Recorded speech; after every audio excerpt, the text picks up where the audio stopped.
Well, let's circle back to a discussion about the metaphysics of reality and the manifestations. So Okay. we were touching on this. So as I've said multiple times today, it's like the recurring theme in intellectual debates, Okay. almost all, and debates generally, always seem to come down to this fundamental divide: Hmm. subjectivity versus objectivity of reality. That's the diode. Yep, that's your diode. It is how your values are placed in your, and we call it intuition. Yep. Tells you how to behave. And so we were discussing, a very easy, just pure philosophy iteration of this would be postmodernism, which is there is no objective reality, everything's a social construct, and thus feelings govern because it's the only way to mediate conflict in the absence of an objective reality. And then we have the modernists who are like the Enlightenment people who developed the scientific method and rational inquiry and all these things that was about there being an objective truth to be found.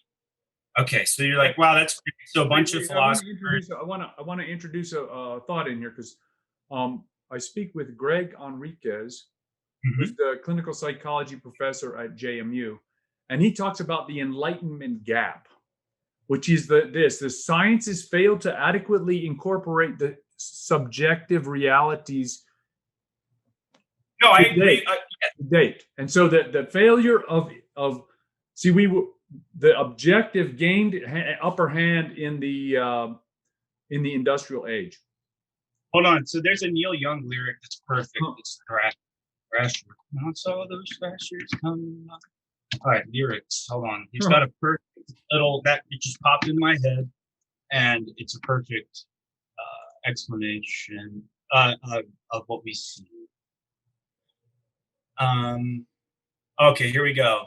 Where the eagles glide descending, there's an ancient river bending through the timeless gorge of changes, where sleeplessness awaits.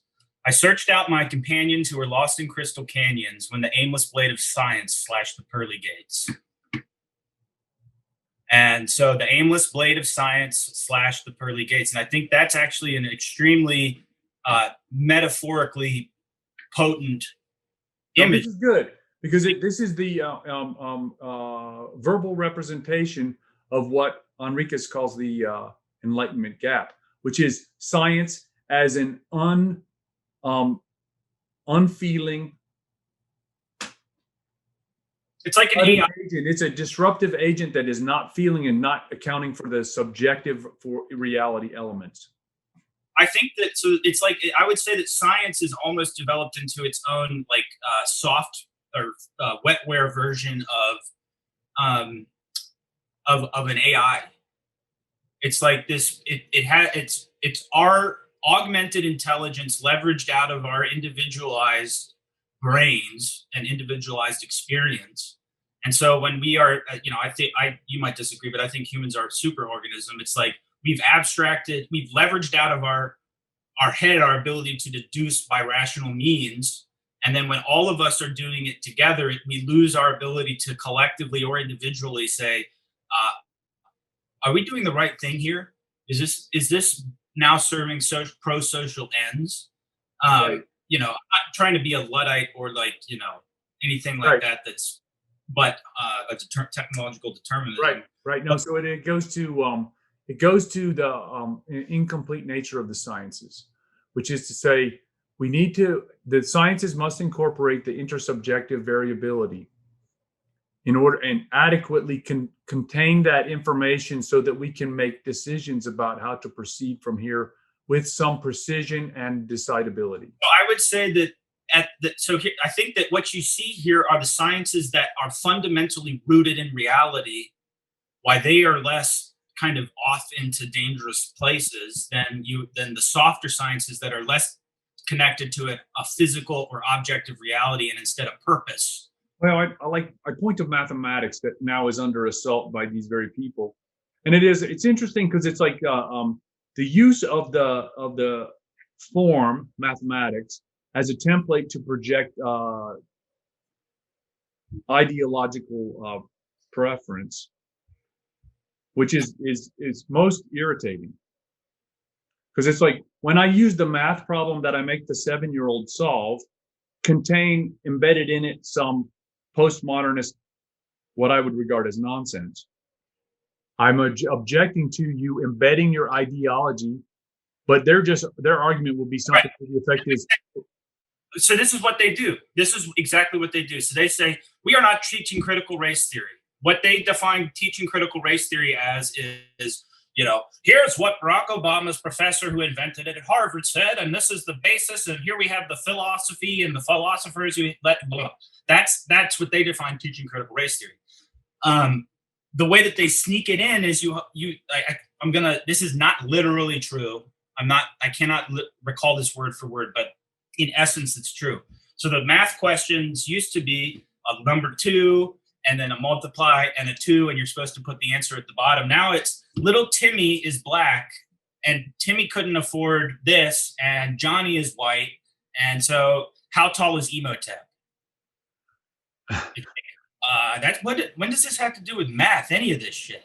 Like, is it 2 + 2 = something, or are we trying to insert into the fact that even in mathematical questions, you should be considering, racial equity? So even where the answer is 5, if racial equity is needed to remediate the badness of that answer, then they will throw out the mathematics, in the math course. Right. And so it's like that's the more insidious thing about this too, is the fact that it is in the background.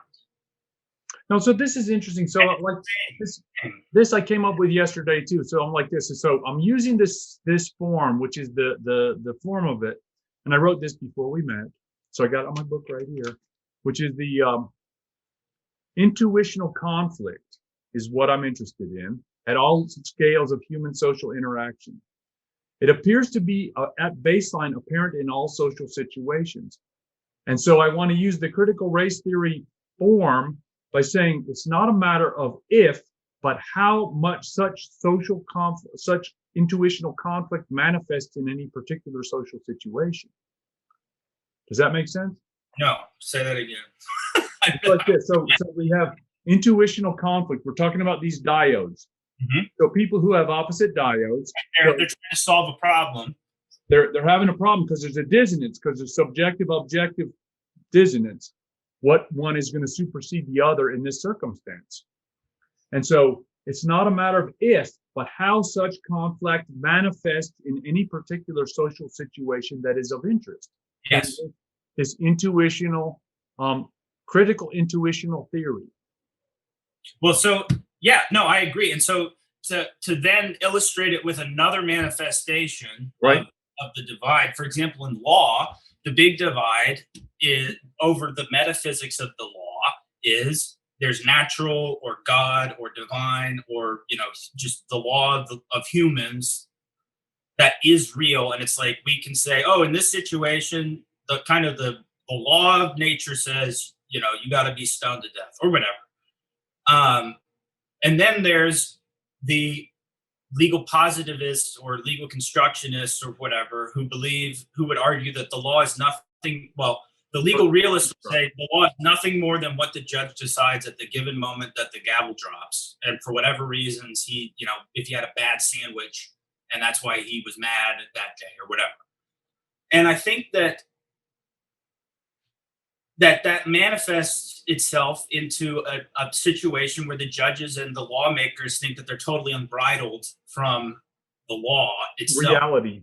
They're not trying to divine what the law is. They are trying to divine what the law ought to be. So it's outcomes based. It's outcome determinative. We would call that that form of constitutional interpretation. It's called consequentialism. Yes. And so, the main forms of constitutional argument are history, tradition, text, intent. Yeah. And then you've got consequentialism, utilitarianism, yes. etc.